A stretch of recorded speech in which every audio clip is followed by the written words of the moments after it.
What do turning on a light, watching TV, and searching the internet have in common? Well, to do any of them, you need electricity.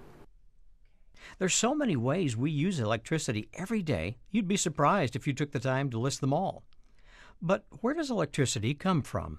Of course, there are always those plugs in your wall at home and at school, but how does the electricity get there? And how does it get to your house or your classroom or your mom and dad's workplace? In much of the United States, making electricity starts with coal.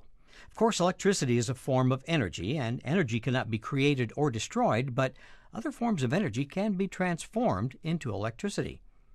The energy stored in coal, called chemical potential energy, can be transformed into electrical energy. Let's see how it's done at a power plant like this one in Woodford County, Kentucky. First, coal is transported to the plant by truck or rail. The plant tests each truck or rail car load of coal to make sure the impurity level does not exceed environmental safety limits. The coal also has to be a high enough quality for the plant to operate efficiently. If the coal coming in doesn't make the grade, they don't use it.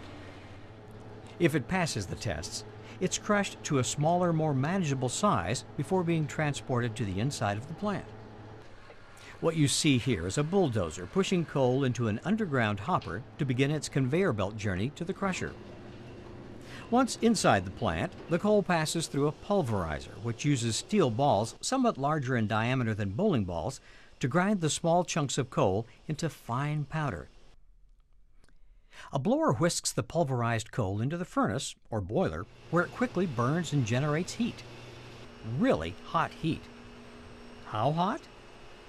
Up to 2,600 degrees Fahrenheit, or 1,425 degrees Celsius. How much coal? It's not unusual for an average plant to burn anywhere from 600 to 700 tons of coal a day. Wait, heat is a form of energy, and energy cannot be created or destroyed, so where does the heat come from? The heat is the same energy that was stored in the coal. Burning the coal transforms chemical potential energy into heat, also called thermal energy, light, and sound. This is the first energy transformation leading to making electricity at the power plant. The next step is transferring the heat energy from air in the furnace to water that will turn a turbine connected to the generator. To do this, water is pumped through pipes inside the furnace. The furnace is also called a boiler because it boils water. At 2,600 degrees, it doesn't take very long to produce steam.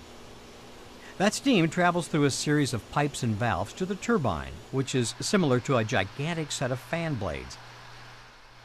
Like wind blowing a windmill, the moving steam turns the turbine, which in turn operates the generator. All of this movement of the steam, the turbine, and the generator is mechanical energy, which used to be thermal energy, and before that, chemical potential energy. It's all the same bundle of energy, just in different forms and passing from one material to another. The generator produces electricity by rotating a copper coil through a magnetic field, a process called electromagnetic induction. The faster the coil spins, the more electricity gets made. From the generator inside the power plant, the electricity travels through electrical lines to transformers at the substation just outside the building. The transformers reduce current and step up voltage to make the electric energy travel more efficiently. That's why substations always have signs that say, "Danger, high voltage." Before reaching the customer or user, that would be us, the electricity passes through another transformer that steps the voltage back down and increases the current to make the electricity power our appliances and electronic equipment more safely. So, that's how it works. The next time you turn on a light, watch TV, or search the internet, you'll know that the electricity you use does not appear out of nowhere. Someone has to always be at the controls at the power station to make adjustments around the clock.